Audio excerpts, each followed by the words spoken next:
Salut à tous, bienvenue dans votre JT du vendredi 7 novembre et voici les titres qui seront développés dans cette édition.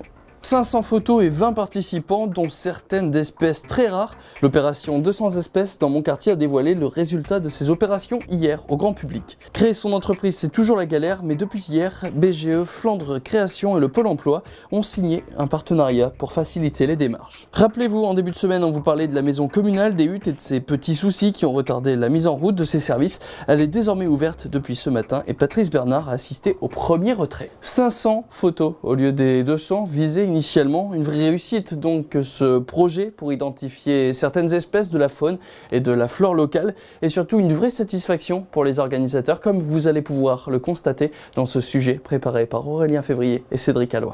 Lancé au mois de juin dernier, le défi photo connaissait sa conclusion hier soir à Gravelines. On vous en reparle, il fallait rassembler 200 photos de la faune et la flore gravelinoise.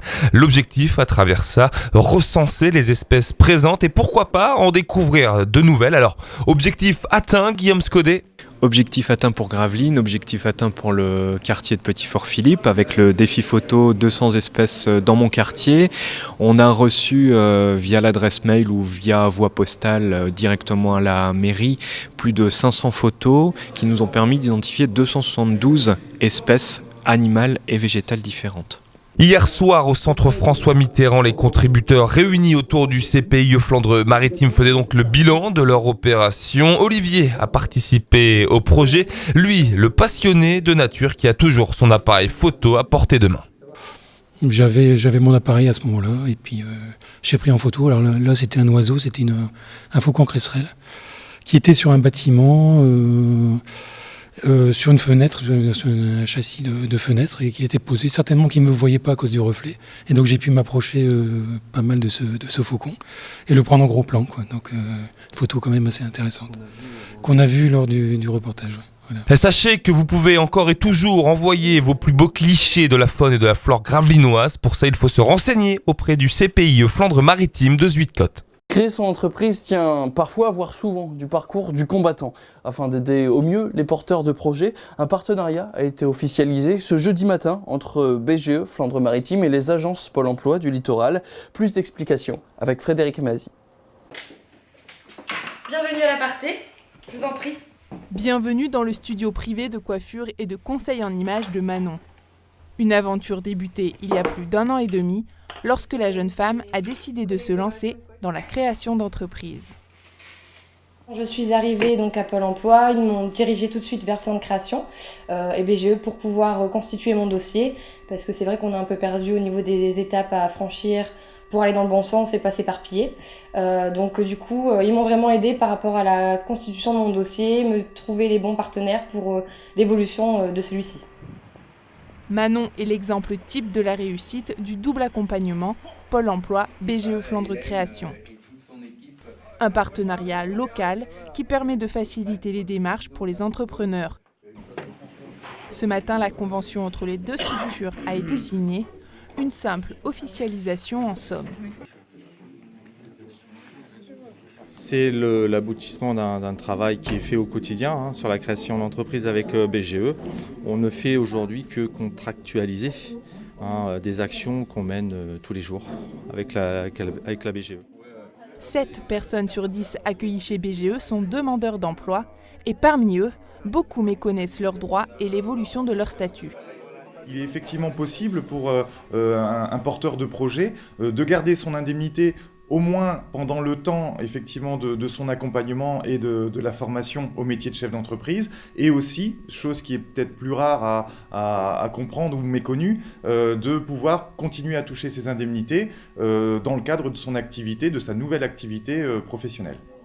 BGE Flandre Création permet de lancer de nombreuses activités, une salle de sport, un disquaire ou encore une organisatrice de mariage.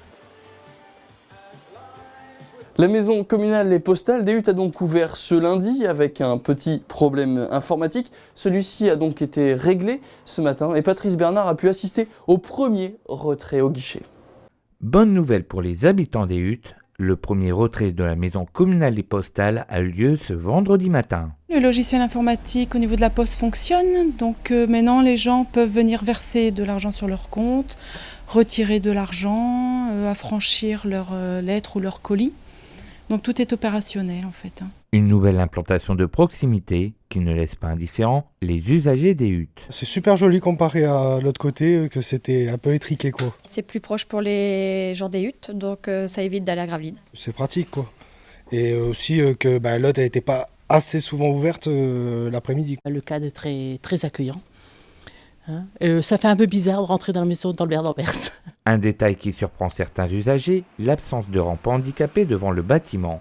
L'accès des personnes à mobilité réduite se situe derrière le bâtiment via l'accès parking grâce à un monte-charge dédié.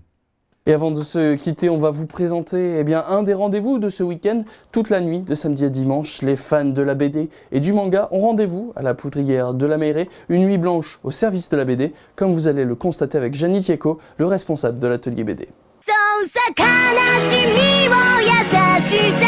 Ce sera aussi l'idée de faire participer un petit peu tout le monde avec la possibilité de, de pouvoir participer sans être forcément un grand dessinateur ou un grand mangaka. C'est en fait une espèce de petite assemblée de passionnés de bande dessinée, de manga, de cosplay qui vont se réunir pour parler, pour discuter, pour échanger, pour montrer aussi des choses et c'est vraiment ouvert à tous. Donc il n'y a pas de, faut pas être frustré par un manque de compétences en dessin. Ça fait écho à un stage qui s'est déroulé la semaine passée, auquel donc, beaucoup de nos adhérents ont participé. Et ils ont créé des costumes pour l'occasion, qui vont donc présenter ce soir, montrer un petit peu ce qu'ils ont fait. Ils ont aussi créé des petites compositions musicales. Et donc au cours de la soirée, certainement au début de soirée, il y aura une petite prestation, on va dire, de certains de nos adhérents. C'est une espèce de mot valise qui contient donc costume et playing. Donc l'idée c'est d'interpréter un personnage, de jouer un personnage existant soit dans le manga, soit dans une série animée ou des choses comme ça. Au début, on construisait soi-même son propre costume et en fait avec le temps c'est devenu assez populaire et beaucoup de costumes se sont commercialisés directement et donc maintenant on peut acheter des costumes tout faits. Mais c'est vrai que la base du cosplay c'est de se fabriquer soi-même son costume. Voilà, c'est la fin de ce JT, merci à tous de l'avoir suivi. Tout de suite, vous avez de nouveau rendez-vous avec votre émission, Bernie les bons tuyaux. En quelques 3 minutes, il va vous apprendre comment réaliser la mousse au chocolat parfaite. Décidément, Bernie est partout. Quant à nous, on se retrouve lundi pour un nouveau JT. Très bonne soirée à tous et bon week-end sur Delta TV.